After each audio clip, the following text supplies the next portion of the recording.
What's an old rancher gonna do? Dig a moat? HOA President Cordelia Blackwood sneered exactly that, while demolishing my great-grandfather's 1924 bridge without warning. 24 hours later, she wasn't laughing. Picture the woman who called my family's century-old stonework a rustic eyesore, now knee-deep in muddy creek water. Designer heels sunk in muck, perfect blowout ruined, watching her Tesla disappear under 12 feet of floodwater. "You hillbilly psychopath," she screamed across the water. "How dare you flood my home?" Her shrieks echoing across the submerged Whispering Pines development. Pure justice. The diesel fumes from excavators working all night, worth every gallon. Her fatal mistake? Assuming this old rancher knew nothing about federal water rights that predate her entire neighborhood by a century. Overnight, her luxury community became an isolated island. Me? The only ferryman. What would you do if they destroyed your family's legacy? Because this revenge story gets so much better. My name is Ezra Hartwell, and I'm the third generation of my family to work this land. What's left of it anyway? 40 acres. That's all that remains of the 2,000-acre cattle ranch my great-grandfather carved out of Montana wilderness in 1898. The rest? Sold off piece by piece over the decades to cover medical bills, drought losses, and the kind of financial bleeding that slowly kills family operations like ours. But we kept the heart of it, the original homestead, the winter pastures, and most importantly, the stone bridge my great-grandfather built with his own hands in 1924 to connect our grazing lands across Willow Creek. I can still smell the limestone mortar dust from his workshop, still feel the rough texture of those hand-carved stones under my fingertips. Every morning for 30 years, I'd driven cattle across that bridge, listening to the satisfying clip-clop of hooves on century-old stonework, the sound of home. That bridge wasn't just transportation. It was family DNA made visible in Montana stone, which is why when my wife Martha died 2 years ago, I'd sit on that bridge every evening, tracing the initials she'd carved there on our wedding day. EH plus MH, forever. The stone was warm from the sun, and for a few minutes, the $847,000 in medical bills didn't seem quite so crushing. Tuesday morning, 7 a.m., I'm feeding cattle when a white Tesla purrs down my gravel drive like a shark in shallow water. Out steps this blonde woman in a business suit that probably costs more than my monthly feed bill. Perfect makeup, perfect hair, the kind of person who probably has her coffee maker professionally detailed. "Mr. Hartwell? I'm Cordelia Blackwood, president of the Whispering Pines Estates Homeowners Association." Her voice carried that particular brand of condescension, reserved for anyone who owns livestock. The crisp scent of her expensive perfume clashed with the honest smell of hay and manure. "I need to discuss your bridge situation." Bridge situation. Like my family's century-old legacy was a plumbing leak. She pulled out a folder thick enough to choke a horse. "I'm afraid there's been a surveying error discovered during our recent development expansion. Your bridge actually sits within our HOA boundaries." I set down my feed bucket, metal clanging against the fence post. "Ma'am, that bridge was built 23 years before your development was even a twinkle in some city planner's eye. I understand the sentimental value," she said with a smile colder than January wind. "But community standards must be maintained. The rustic aesthetic simply doesn't align with our property values." Rustic aesthetic. She was talking about my great-grandfather's craftsmanship like it was a rusted-out pickup on blocks. That's when she handed me the violation notice. 30 days to demolish. 47 signatures from HOA residents demanding immediate resolution of the eyesore issue. A list of contractors pre-approved for demolition services. The cherry on top? A business card for her husband's construction company, offering to handle the job at a family-friendly discount. Because nothing says family-friendly like charging you to destroy your own heritage. "Mrs. Blackwood," I said, keeping my voice level, "that bridge connects my winter pastures to my main ranch. Without it, I'd need to build 3 miles of new fencing and an alternate route that would cost $50,000. Money I definitely didn't have. Not with Martha's medical debt crushing me like a slow avalanche. She clicked her pen with the precision of a guillotine blade. Perhaps it's time to consider whether cattle ranching is still viable in our evolving community. There it was, the real message. "You don't belong here anymore, old man." I watched her Tesla disappear down my driveway, kicking up dust that settled on everything like a bad omen. The violation notice felt heavy in my calloused hands, but Cordelia Blackwood had made one crucial mistake. She assumed I was just another broken-down rancher too tired to fight back. She was about to learn that the Hartwell family doesn't break that easy.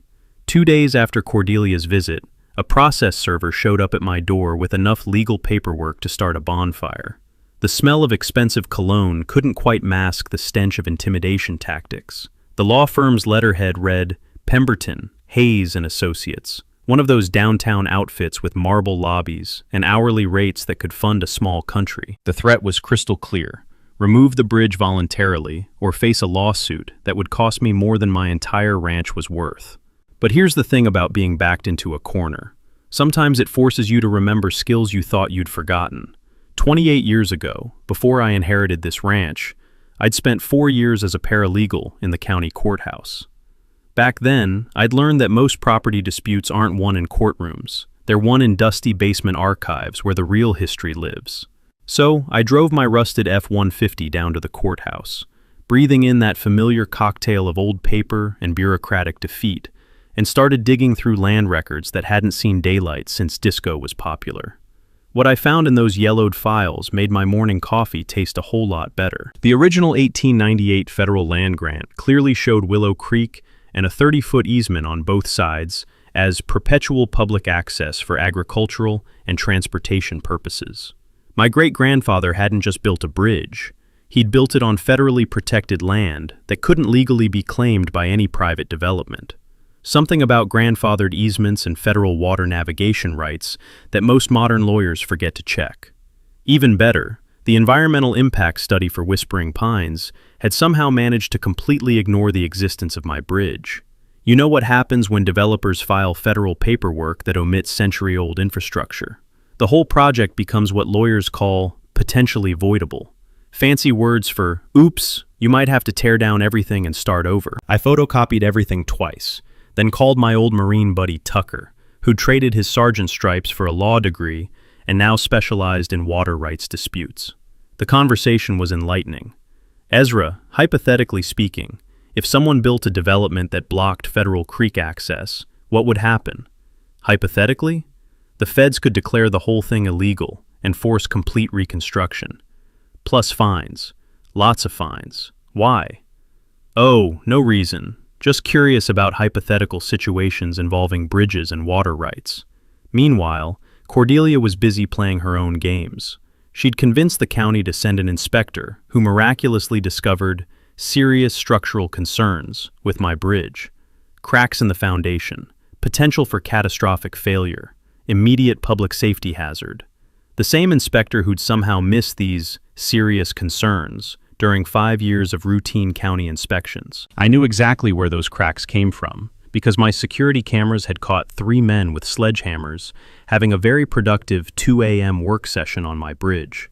Men driving a truck registered to Blackwood Construction, LLC. Nothing says structural integrity concerns like a little midnight demolition prep work. When I confronted Cordelia about this nocturnal maintenance visit, she just smiled that refrigerator-cold smile. Mr. Hartwell, I hope you're not suggesting that county officials would falsify safety reports. That sounds almost libelous. The woman was good, I'll give her that, but she'd just made her first real mistake. Here's something most people don't know about insurance fraud. Deliberately damaging someone else's property to justify your own actions isn't just unethical, it's a Class C felony, carrying up to 5 years and $100,000 in fines. Thanks to modern security technology, I had about 40 minutes of high-definition video proving premeditated destruction of private property. The insurance company was very interested in these materials. So was the county attorney's office. So was the State Environmental Protection Agency, once they understood that someone was manufacturing safety concerns to bypass federal water access laws. But Cordelia wasn't done escalating. 3 days later, my insurance company called about complaints that my cattle were aggressively threatening visitors. Same day, the health department arrived to investigate unsanitary conditions around my livestock operations. The inspector, a kid who clearly knew cattle about as well as I knew quantum physics, spent 2 hours photographing perfectly normal barnyard smells and muttering about public health violations. That evening, I found fresh survey stakes driven into my winter pasture, each marked Future Road Development. The county planning office confirmed someone had filed preliminary applications to run a service road straight through my grazing land. Guess whose signature was on every application? The message was clear: withdraw your bridge opposition, or we'll bury you in legal battles until your great-grandchildren are still paying court fees. I sat on my porch that night, listening to creek water flow under century-old stones, and realized Cordelia Blackwood had just declared war on the wrong family. She wanted legal hardball? Fine. But she'd forgotten something crucial about small-town courthouse records. Sometimes they contain federal treaties that even fancy city lawyers don't know exist. Friday morning, I woke up to the rumble of diesel engines that made my coffee cup vibrate on the kitchen table. Through my window, I watched a convoy that looked like it was planning to invade a small country. 2 yellow excavators, a demolition truck, and enough equipment to level half of downtown. The acrid smell of exhaust fumes mixed with morning dew as Cordelia climbed out of her Tesla, wearing what I can only describe as a victory outfit. Crisp white pantsuit that probably cost more than most people's monthly rent. She was carrying a clipboard and wearing the kind of smile you see on sharks right before feeding time. "Mr. Hartwell," she called out, waving an official-looking document. "I have wonderful news. The county has issued an emergency demolition order for your bridge. Structural failure imminent. Public safety requires immediate action." Emergency order. Issued at 6 a.m. on a Friday morning. You know what I learned during my paralegal days? Real emergencies don't wait for convenient timing, but manufactured emergencies always happen when lawyers' offices are closed and appeals courts aren't in session. Basic intimidation tactic from the municipal harassment playbook. The demolition was scheduled for Monday morning. That gave me exactly 72 hours to remove any personal belongings from the bridge area. How thoughtful of them. I spent Friday afternoon at the courthouse filing an emergency injunction request, but it hit a brick wall faster than a cow in a tornado. The judge, who I later discovered was a regular golf partner with Cordelia's husband, denied my temporary restraining order without even reading the federal easement documents. "Mr. Hartwell," Judge Morrison said, barely looking up from his papers, "county safety inspections take precedence over property disputes. The bridge comes down Monday." That's when I realized this whole operation was choreographed tighter than a high school marching band. Saturday morning brought a discovery that made my blood pressure spike. I was checking my cattle when I noticed fresh concrete cracks in my bridge foundation that definitely hadn't been there Friday. But these weren't the crude sledgehammer marks from last week. These were precision cuts, made by someone who understood exactly where to weaken load-bearing structures. My security cameras told the whole story. 3 men with concrete saws and hydraulic jacks, working by headlamp light from 11 p.m. to 3 a.m. The whine of diamond-tipped blades cutting through century-old limestone. Same truck, same company logo, same federal crime being committed in high-definition detail. They'd actually sabotaged my bridge to justify destroying it. I called Tucker immediately. They're not just lying about structural problems, they're manufacturing them. Jesus, Ezra, that's criminal conspiracy, destruction of private property, plus obstruction of federal waterway access. I could hear him flipping through law books. We're talking serious prison time if you can prove premeditation. I can prove premeditation. Question is, can I prove it before Monday morning? Sunday evening, I made a decision that probably wasn't smart, but felt absolutely necessary. I loaded my old deer rifle and spent the night sitting on my bridge, listening to creek water flow over stones my great-grandfather had placed with his own hands. Around midnight, the demolition crew showed up to stage their equipment. When they saw me sitting there with a shotgun across my lap, they decided to park at the property line and wait for daylight. Smart choice. Sheriff's deputy arrived 20 minutes later. Young guy named Martinez, who I'd known since he was knee-high to a grasshopper. "Ezra, you can't be out here armed. You know that, right?" "Deputy Martinez, I'm on my own property with a legally owned firearm, committing no crimes and threatening nobody. Last I checked, that was still constitutional in Montana." He radioed back to dispatch, then walked over. "Look, I understand you're upset about the bridge situation. What would really help is arresting the people who've been vandalizing my property all week. I handed him a USB drive.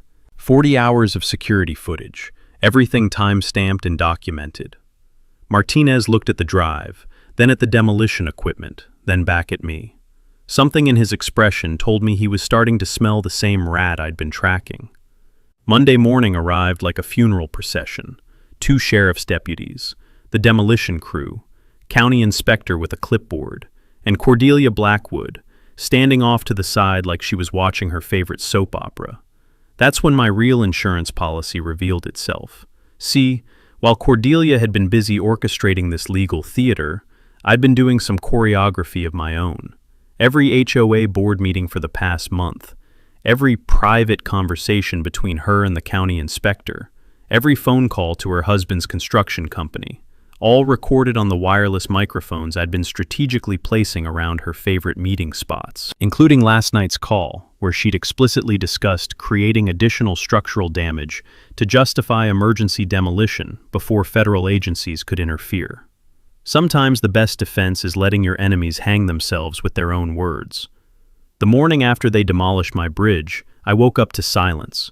No clip-clop of cattle hooves on century-old stone, just the hollow sound of creek water flowing where my family's legacy used to stand, mixed with the distant hum of Cordelia's victory celebration echoing across the valley. But Cordelia Blackwood wasn't content with just winning. She wanted total annihilation. Tuesday brought the first salvo of her scorched earth campaign. An anonymous health department complaint about noxious livestock odors, creating a public nuisance. The inspector, a pale city kid who probably thought milk came from cartons, spent 3 hours photographing my perfectly normal cattle operation, while breathing through his mouth like he was touring a plague ward. Wednesday morning, property tax assessors materialized unannounced to reevaluate recent improvements. 15 years of stable assessments, but suddenly my ranch needed urgent review the day after losing federal appeals. Coincidence, I'm sure. Thursday brought noise violation complaints about my 6 a.m. cattle feeding schedule, because apparently the sound of hay hitting feed troughs was disturbing the suburban serenity that Cordelia had worked so hard to curate. Next, they'd probably complain about roosters crowing at dawn. But Friday's attack hit where it hurt most. I was driving my feed truck down the shared access road, the same route I'd used for 30 years, when I found orange traffic cones blocking my path like a line of plastic soldiers. A fresh sign reading, "Private Road, No Through Traffic," had sprouted overnight. Cordelia stood beside her pristine Tesla, clipboard in hand, wearing a smile that could freeze Satan's coffee. "Mr. Hartwell, perfect timing. The HOA voted last night to restrict access on our private roadway. Insurance liability concerns, you understand. This road was built on a county easement in 1962, I said, tasting the metallic tang of barely controlled rage.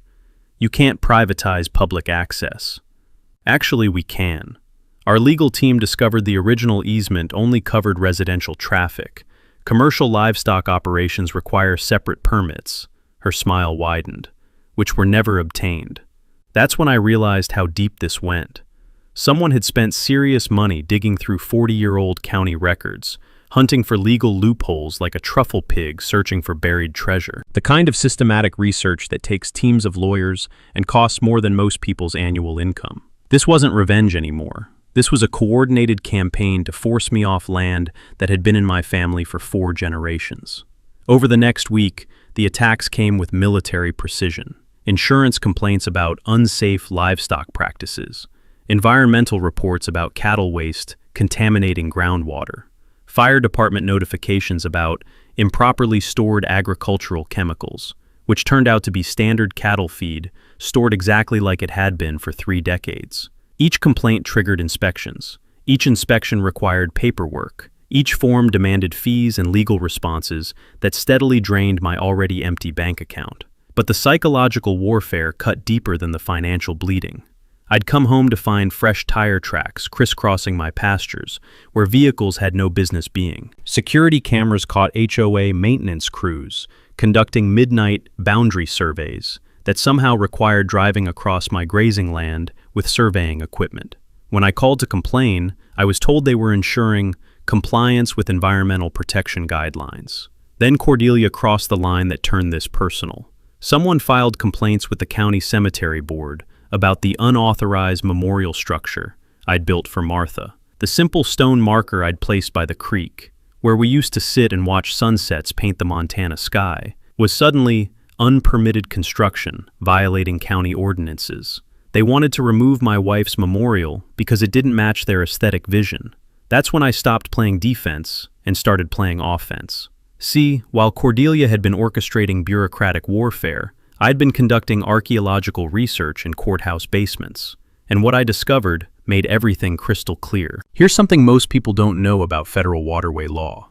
Any creek that historically supported commercial navigation, even seasonal timber floating, remains under permanent federal protection.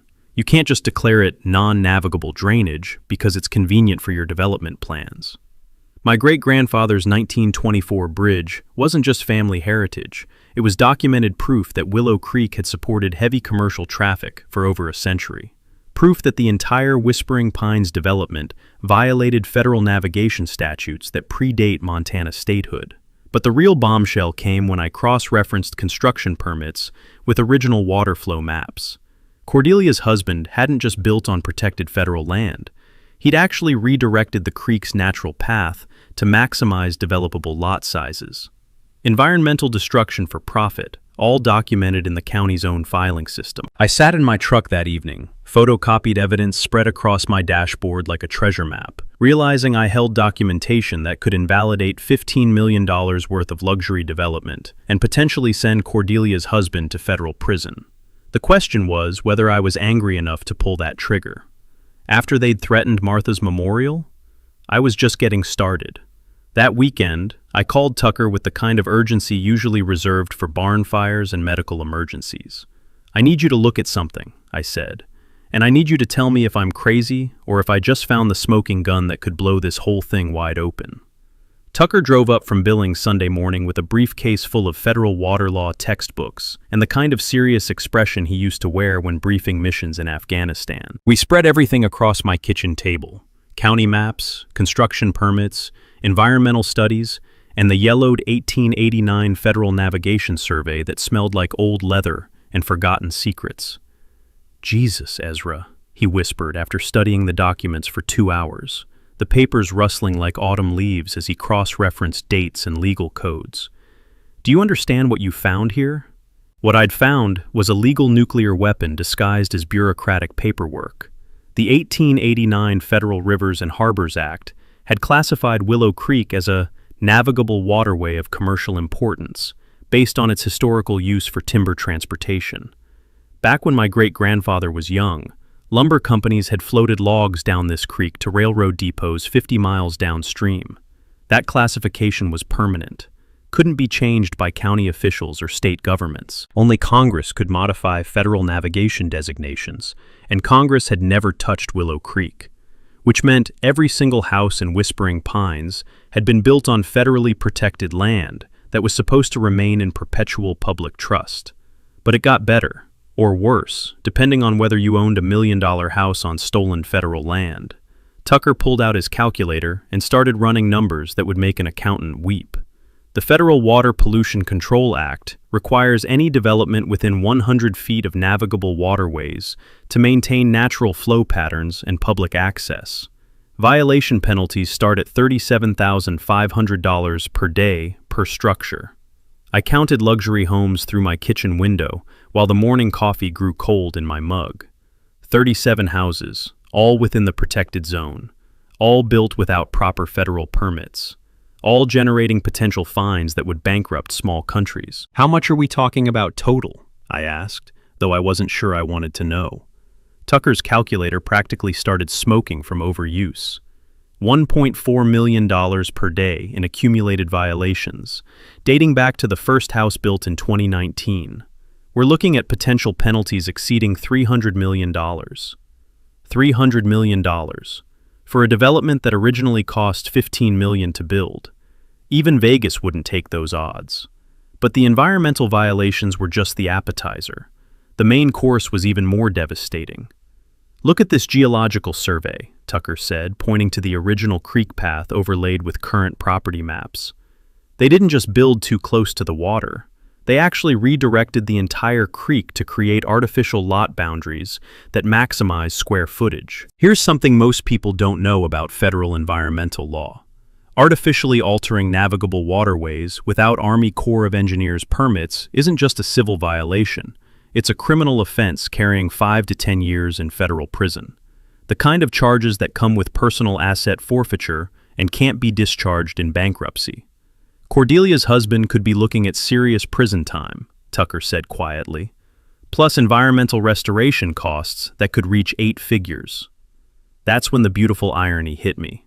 Cordelia had spent weeks trying to prove my bridge was structurally unsound and environmentally damaging. But my bridge was the only permanent structure in this entire area that had been built with proper federal oversight and historical compliance. My bridge was legal. Her entire neighborhood was a crime scene. The environmental impact study claimed this was seasonal drainage, Tucker continued. But your bridge proves continuous year-round commercial navigation capability. That's deliberate falsification of federal documents, which meant every permit, every deed, and every insurance policy in Whispering Pines could be voided with one phone call to the EPA. I'd found the self-destruct button for Cordelia's entire world. The question was whether I had the guts to push it. Monday morning, I sat on my porch with Tucker, staring across the valley at Whispering Pines, while a plan took shape that was either brilliant or completely insane. The smell of fresh coffee mixed with morning dew, as strategy crystallized in my mind like frost on a winter windshield. You know what the beautiful thing about federal water rights is? I said, savoring coffee that tasted like victory and diesel fuel. They include something called Agricultural Water Management Authority. Tucker raised an eyebrow. Meaning what exactly? Meaning any rancher holding original navigation easements can legally redirect creek flow for livestock watering, flood prevention, and erosion control. This was something I'd learned during my paralegal days. Agricultural exemptions in federal law are broader than most lawyers realize. No permits required except from the feds themselves, and since I already hold the 1889 easement, they can't legally refuse. The plan crystallized with beautiful simplicity. If Cordelia wanted to play legal hardball, I'd give her a masterclass in rural property law. But instead of destroying her neighborhood with environmental violations that would hurt innocent families, I'd create something much more poetic. I'd turn her luxury development into an island. My first recruit was Jake Thornberry, who ran Thornberry Excavation and owed me a favor dating back to Desert Storm. Jake was the kind of guy who could move mountains if you paid him in beer and gave him an interesting challenge. When I explained what I needed, he started laughing so hard he nearly choked on his chewing tobacco. You want me to dig what amounts to a medieval moat around a modern subdivision? Technically, it's agricultural water management infrastructure designed to prevent flooding and provide livestock access to creek water. And technically, I'm just a guy with heavy equipment who doesn't ask too many questions about creative landscaping projects. Jake's grin could have powered the county. How deep we talking? Deep enough that Cordelia's Tesla becomes a very expensive boat. Next, I recruited Maggie Lane, an environmental engineer who'd moved to Montana after getting tired of fighting oil companies in courtrooms. Maggie had 2 things I desperately needed: expertise in water flow dynamics and a personal grudge against developers who cut environmental corners. You want me to design a channel system that looks completely natural, but happens to redirect an entire creek around a luxury development? She asked during our coffee meeting at Murphy's Diner, the air thick with bacon grease and small-town conspiracy. I want you to design a restoration project that returns Willow Creek to its original 1889 flow pattern, I corrected. The fact that this happens to surround Whispering Pines with water is just historically accurate environmental compliance. Maggie pulled out her laptop and started running hydraulic calculations that looked like rocket science mixed with ancient water witchcraft. The original creek bed followed a much wider meander pattern before development artificially channelized it. Restoring natural flow would actually improve fish habitat and prevent downstream erosion, and coincidentally create a 12-foot wide waterway around the entire development? Pure historical coincidence. Her smile was sharp enough to cut titanium. I can have environmental justification paperwork ready by Thursday, completely legal under both the Clean Water Act and Agricultural Heritage Preservation Guidelines. The technical aspects were surprisingly elegant. Spring snowmelt would fill the restored channels within 48 hours of completion. Multiple connection points to the main creek would ensure continuous flow without creating actual imprisonment. That would cross legal lines into kidnapping territory. But crossing would require wading through knee-deep rushing water or finding very creative transportation solutions. Timing was everything. File agricultural water management applications Friday afternoon when government offices were closing for weekends. Start excavation Saturday night during new moon darkness. Complete the project before dawn Sunday, then let Mother Nature handle the rest. My final recruits were Pastor Williams from the community church and Bonnie Sue Martinez, the county clerk who'd been watching Cordelia's legal maneuvering with growing disgust. Pastor Williams agreed to organize a community healing dialogue scheduled for Monday after project completion. "Sometimes the Lord works in mysterious ways," he said with a perfectly straight face, "and sometimes he needs help from heavy equipment operators guided by righteous anger." Bonnie Sue's contribution was more practically divine. "You know what's interesting about agricultural permits filed after 5 p.m. on Fridays?" she asked while stamping my paperwork with bureaucratic precision. "They don't get reviewed until Tuesday morning at earliest. Gives folks plenty of time to complete urgent flood prevention projects over weekends." The beauty of the entire operation was its complete legality. Every permit properly filed, every environmental regulation carefully followed, every federal water right thoroughly documented. I wasn't breaking laws. I was using them more creatively than Cordelia's expensive legal team had ever imagined possible. Saturday evening, I stood in my pasture watching Jake's excavators move into position like mechanical dinosaurs preparing for nocturnal hunting. Diesel exhaust mixed with evening mist, creating an almost mystical atmosphere, as if we were summoning ancient creek spirits to reclaim stolen territory. "You sure about this, Ezra?" Jake's voice crackled over radio static. "Once we start digging, there's no going back." I looked across the valley at Cordelia's house, where victory celebration lights blazed in windows that would soon have a very different view. "Start digging," I said. "Time for Willow Creek to remember where it used to live." The morning after bridge demolition, Cordelia Blackwood held what can only be described as a victory parade, disguised as a press conference. She stood on the exact spot where my great-grandfather's stonework had been reduced to rubble, wearing a crisp white blazer that probably cost more than my monthly feed budget, addressing reporters while the morning breeze carried the acrid smell of fresh concrete dust. "Today represents a triumph of community standards over individual obstinacy," she declared, her voice carrying that particular smugness reserved for people who think they've just conquered a small nation. Whispering Pines has successfully modernized our infrastructure while maintaining our commitment to property values and residential harmony. Behind her, Willow Creek flowed unobstructed for the first time in nearly a century, carrying away limestone fragments that had witnessed 4 generations of my family's history. The sound of rushing water over broken stone felt like listening to my heritage being erased, one pebble at a time. What Cordelia didn't know was that 12 hours earlier, I'd received final environmental approval for my agricultural water management project. What she also didn't know was that Jake's excavation equipment was already positioned at 3 strategic locations around her precious development, hidden behind natural tree lines like mechanical wolves waiting for moonrise. But her victory celebration was just the opening act of her final assault. That afternoon brought a coordinated attack that revealed the true scope of her campaign. My cattle feed supplier called to inform me that anonymous complaints about my credit history required immediate cash payments for future deliveries. My veterinarian received tips suggesting I was operating without proper livestock health permits.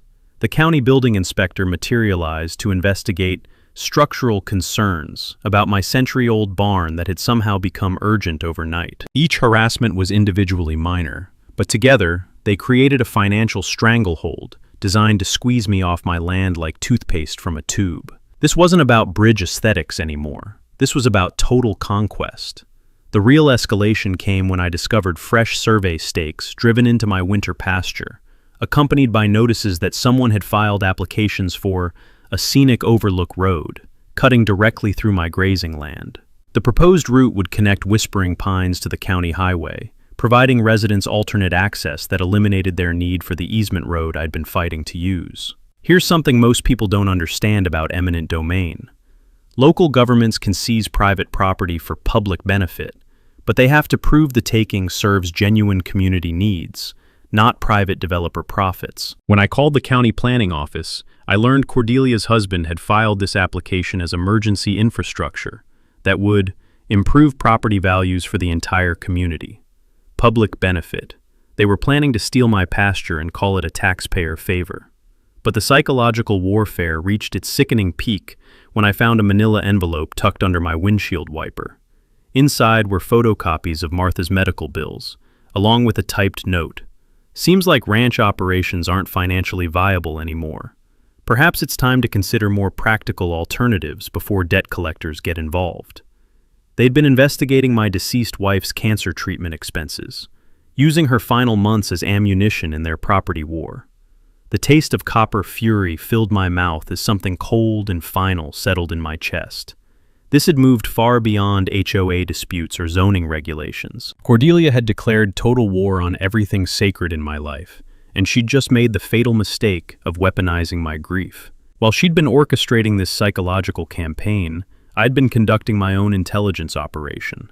Security cameras documented every trespass, every planted survey stake, every midnight inspection. More importantly, I'd been recording phone conversations between Cordelia and county officials, thanks to wireless microphones strategically placed around her favorite meeting spots. The recordings revealed corruption that stretched from City Hall to the courthouse, county inspector payments, judge golf partnerships, environmental study falsifications, a conspiracy designed to transfer my property to developers at distressed sale prices. But the most damaging recording captured her conversation with a private investigator hired to research my financial vulnerabilities. The discussion included explicit plans to use Martha's medical debt as leverage for forced property sales, along with strategies for manufacturing additional code violations that would make my ranch economically unviable. Apparently, widow shaming was just another tool in her real estate acquisition toolkit. As I sat in my kitchen that night, listening to Cordelia's voice discussing my wife's death like a business opportunity, I realized she'd just handed me the moral justification I needed for what was about to happen. At 11 p.m., my phone buzzed with Jake's text. Equipment in position. Weather's perfect. Creeks running high from snow melt. You sure about this? I looked toward Whispering Pines, where celebration lights still twinkled in houses built on stolen federal land by people who thought themselves untouchable. Start digging, I replied. Time for Cordelia to learn what happens when you declare war on Montana water rights. The distant rumble of diesel engines starting sounded like thunder, announcing the coming storm. Sunday morning, 6:47 a.m. Cordelia Blackwood's victory celebration came to an abrupt end when she stepped onto her patio for her morning yoga routine and discovered that her million-dollar view had been dramatically redecorated overnight.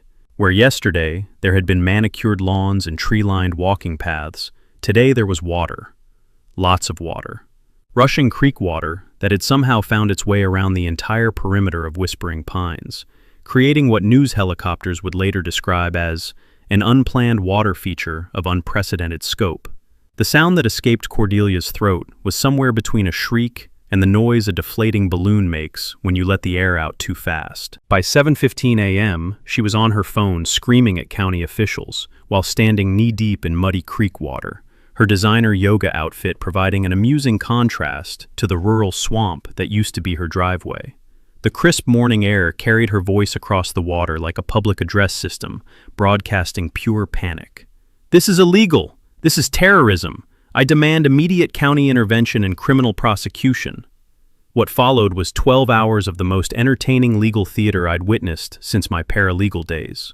First came the emergency pump trucks, dispatched by Cordelia's husband's construction company to drain the illegal water accumulation. That lasted exactly 43 minutes, until Bonnie Sue Martinez arrived with federal water rights documentation, proving that any interference with restored natural creek flow violated the Clean Water Act. The pump operators shut down faster than a casino when the FBI arrives. Next came the sheriff's deputies, looking confused and slightly embarrassed as they tried to figure out which laws might have been broken. Deputy Martinez spent an hour examining my permits while Cordelia ranted about environmental terrorism and criminal conspiracy.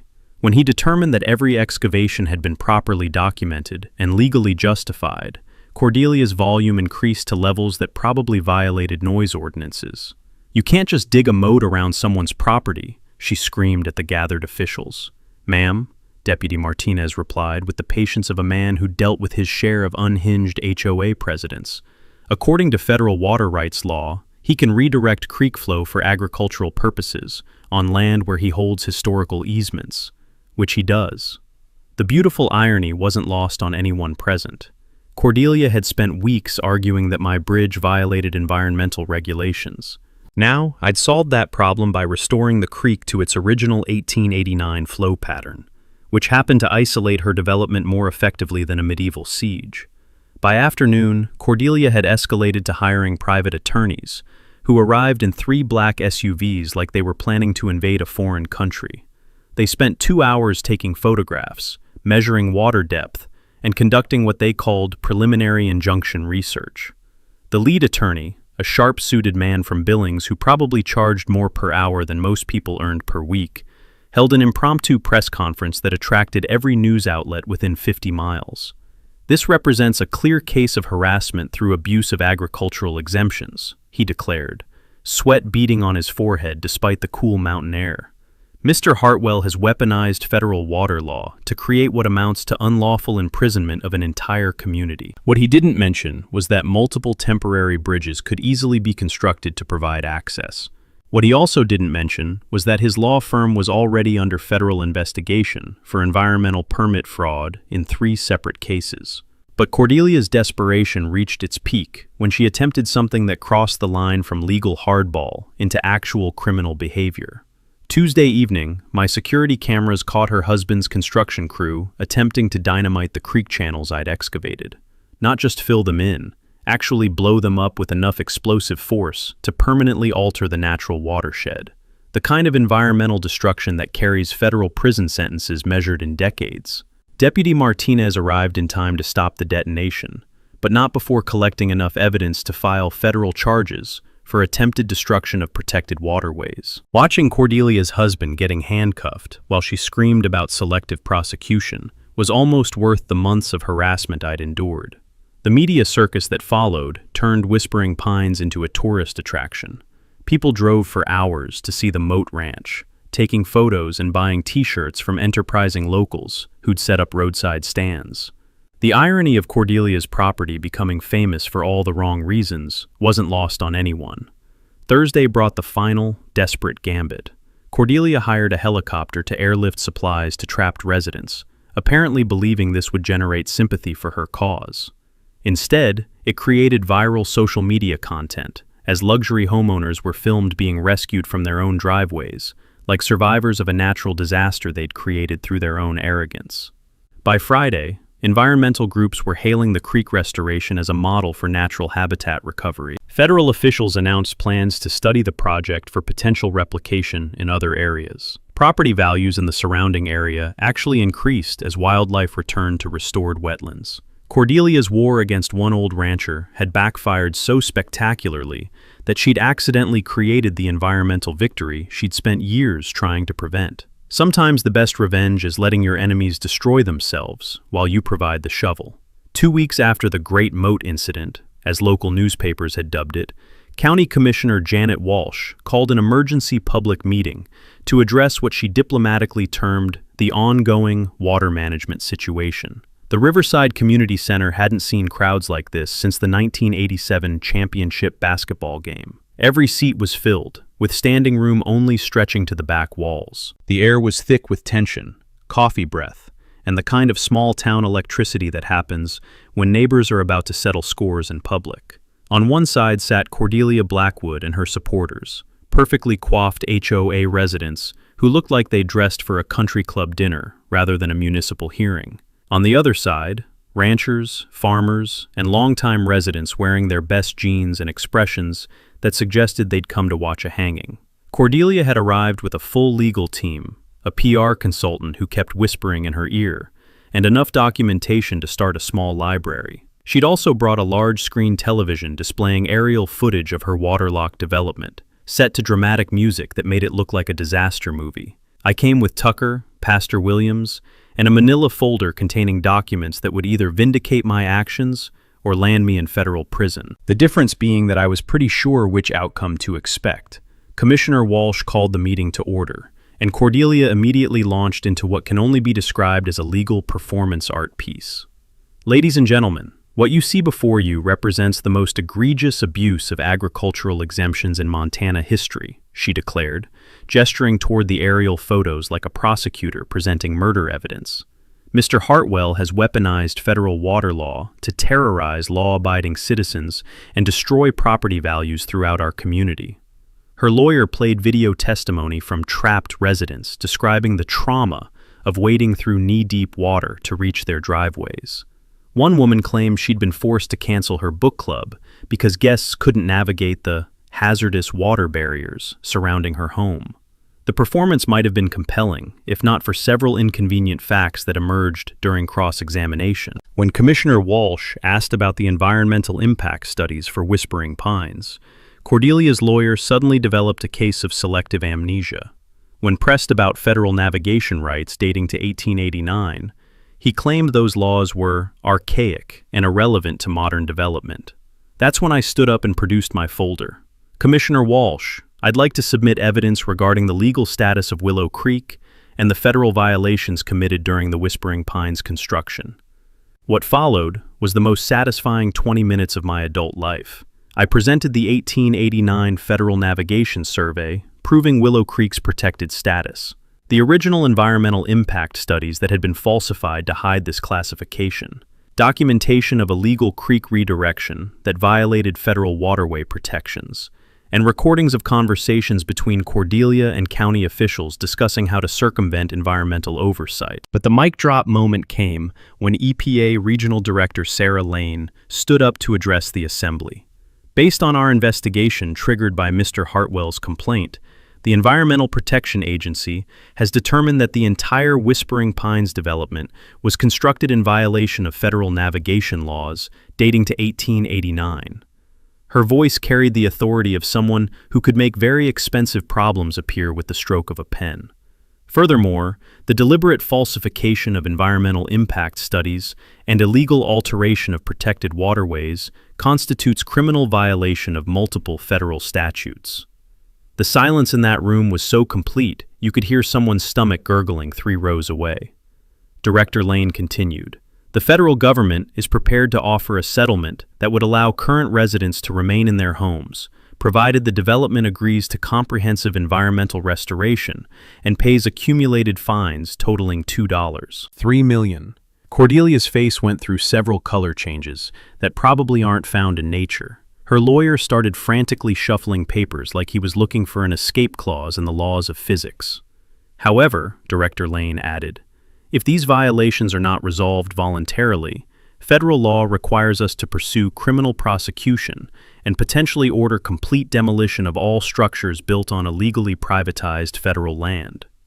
That's when Cordelia finally snapped. "This is ridiculous," she shrieked, standing so fast her chair toppled backward. "You're all conspiring against legitimate business interests. This is nothing but rural bias and environmental extremism." The outburst might have generated some sympathy if she hadn't followed it by pointing at me and screaming, "That crazy old man destroyed my life over a stupid bridge." Commissioner Walsh gavelled for order, while Cordelia's PR consultant physically restrained her from additional outbursts. Pastor Williams stood up from the audience. "Maybe it's time we focused on healing this community instead of fighting over who's got the bigger legal stick." The room erupted in applause that lasted for 3 solid minutes. When the noise died down, I stood up for my final statement. "Commissioner Walsh, I never wanted to hurt anyone. I just wanted to protect my family's heritage and the federal water rights that belong to all of us." I looked directly at Cordelia. But when someone declares war on your history, sometimes you have to remind them that history fights back. The meeting ended with a standing ovation, and Cordelia storming out, leaving her legal team to figure out how to surrender gracefully. 6 months later, Whispering Pines looked like a completely different place. And I'm not just talking about the permanent water features. Cordelia Blackwood had resigned as HOA president and moved to Arizona within a month of the town hall meeting, muttering something about hostile business environments and environmental fascism. Her husband's construction company had paid $1.8 million in federal fines and agreed to serve as the poster child for how not to develop near protected waterways. The new HOA board, led by residents who'd grown tired of Cordelia's authoritarian management style, voted unanimously to fund reconstruction of my family's bridge. But this wasn't just any bridge. They hired craftsmen who specialized in historical restoration to rebuild it exactly as my great-grandfather had designed it in 1924, using traditional limestone masonry and hand-forged ironwork. The bridge dedication ceremony drew over 500 people, including state officials, environmental groups, and 3 generations of families who remembered crossing the original structure. Governor Martinez gave a speech about preserving Montana's heritage while protecting our natural resources, and somehow managed to avoid mentioning that the whole thing started with an HOA property dispute. The environmental impact turned out to be even better than Maggie Lane had predicted. The restored creek channels created natural spawning habitat that brought native trout back to Willow Creek for the first time in 30 years. University researchers established a permanent field station on my property to study what they called agricultural water management as environmental restoration. The economic impact surprised everyone. Tourism to the famous Moat Ranch generated enough revenue for me to pay off Martha's medical debt and establish the Martha Hartwell Memorial Scholarship for students pursuing agricultural or environmental studies. Local businesses reported their best year in decades as visitors came to see the bridge, the restored creek, and what the travel magazines called Montana's most photogenic water feature. But the real healing happened in ways that couldn't be measured in dollars or tourist numbers. The annual Bridge Festival became a celebration of community cooperation, with former HOA adversaries working alongside ranchers to maintain trail systems and wildlife habitat. Local school children take field trips to learn about water rights, environmental stewardship, and what happens when communities work together instead of fighting each other. Property values throughout the area actually increased as the restored wetlands attracted wildlife, and the historic bridge became a regional landmark. The same people who'd signed petitions to demolish my eyesore were now bragging to visitors about their proximity to authentic Montana heritage. Jake Thornberry parlayed his excavation expertise into a thriving business specializing in agricultural water management and environmental restoration.